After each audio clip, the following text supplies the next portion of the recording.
Bonjour à tous et bienvenue dans le Mac Paris sur Radio Sensation. Aujourd'hui, nous allons parler de la protection civile avec Hugo Aymar. Bonjour. Bonjour. Merci d'être avec nous. Vous êtes bénévole pour la protection civile Paris-Seine. La protection civile agit sur trois domaines principaux, donc les opérations de secours, la formation et aussi des actions solidaires et sociales. Alors, quelles sont les valeurs communes de la protection civile et de l'institution ?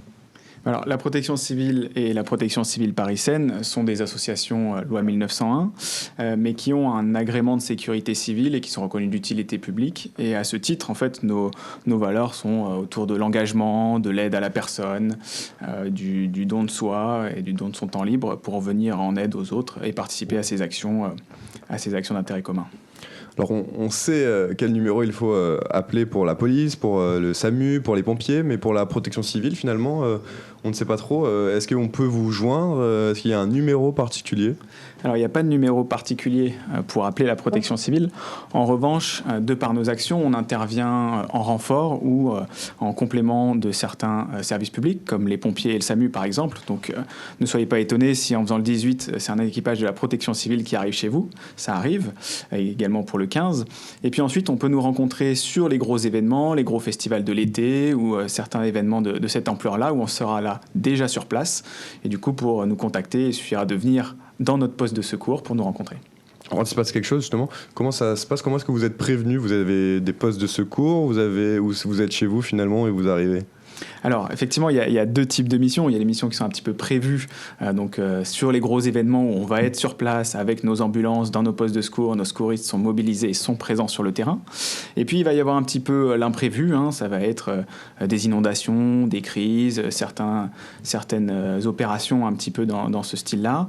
Et là, pour le coup, vu que nous sommes des bénévoles, nous allons être ce qu'on appelle déclenchés, c'est-à-dire que les pouvoirs publics, SAMU, pompiers, mairie, police, vont pouvoir appeler la protection civile en renfort.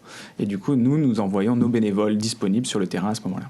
Alors donc à Paris, pour la situation à Paris, la protection civile est représentée par l'association Protection civile Paris-Seine. Alors ça représente combien de postes ? Ça couvre quelle zone et combien de bénévoles aussi ?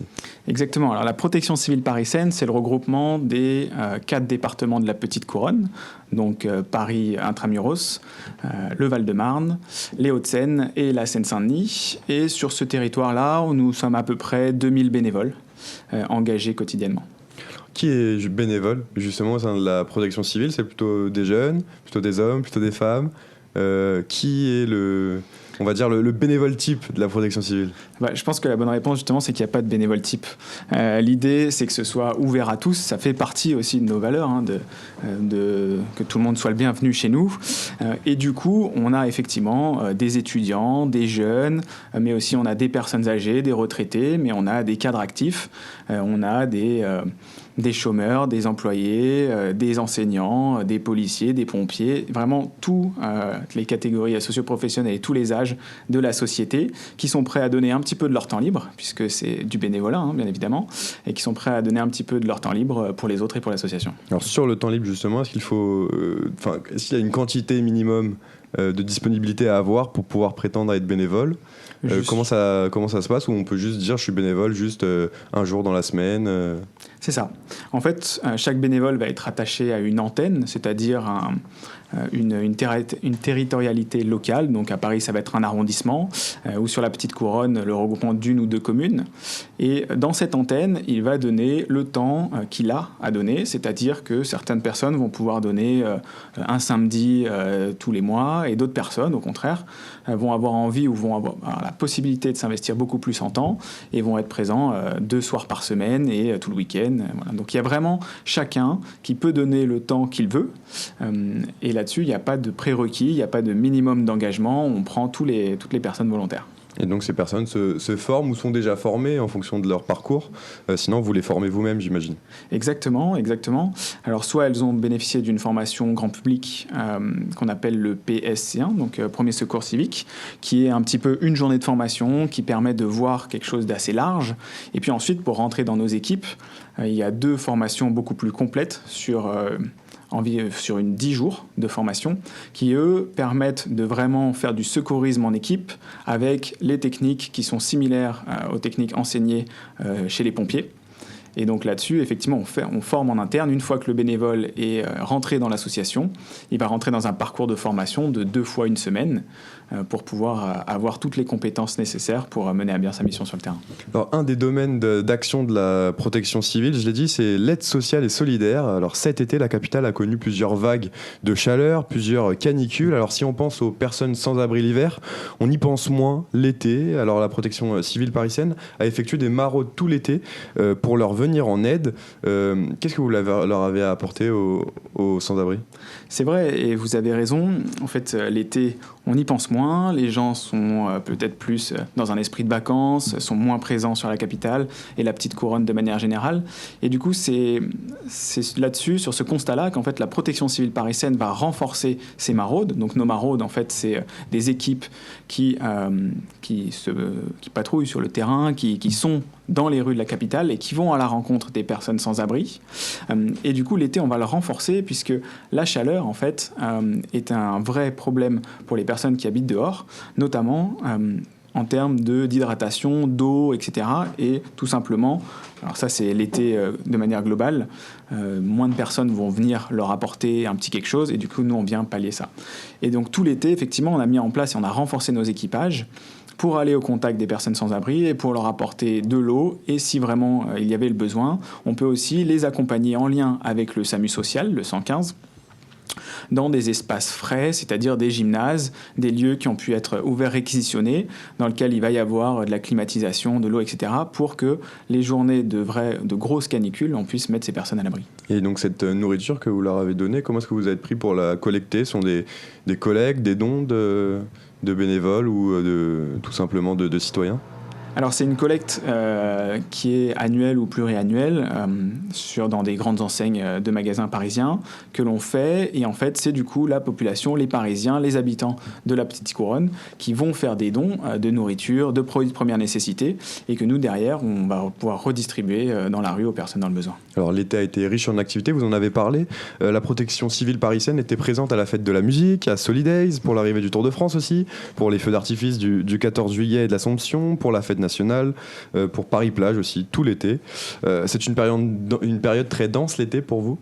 Alors, c'est de toute façon toujours une période très dense. C'est toujours dense. Mais là, cet été particulièrement, avec la reprise de l'activité globale suite aux 2 années de Covid. Compliqué qu'on a vécu. Exactement. Tous les festivals repartent, toutes les personnes ont envie de s'amuser, d'en profiter, etc. Et du coup, notre été a été très riche en événements, et en gros événements notamment, qui nécessitent des postes de secours, puisqu'en fait sur ces postes de secours-là, sur ces événements-là, c'est pas les secours publics qui vont s'occuper des personnes, c'est vraiment des associations agréées de sécurité civile comme la protection civile parisienne qui va être sur place et prendre en charge les petits bobos et plus gros si besoin. Alors on va s'intéresser maintenant aux formations des premiers secours, donc vous en avez un petit peu parlé. D'après la Croix-Rouge française, 29% de la population avait suivi un PSC1. Donc en 2019, et un peu moins de la moitié du pays a au moins eu une initiation aux gestes qui sauvent. On est quand même loin des 80% que l'on peut mesurer chez nos voisins du Nord. Qu'est-ce qui explique ce retard un peu français ? Alors, retard, je ne sais pas exactement si on peut parler d'un retard à proprement parler, mais en tout cas, il y a une vraie volonté ces derniers temps de former la population. Nous, là, jusqu'à cet objectif de 80% qui est annoncé. Aussi. Exactement, et puis surtout, d'ici au JO, qui est quand même aussi un objectif pour nous, de former un maximum de personnes, puisqu'on va être un pays hôte qui va recevoir énormément de visiteurs, et du coup, que chaque personne, chaque citoyen soit en capacité de prodiguer les gestes de premier secours dans l'attente d'une équipe de secours professionnelle.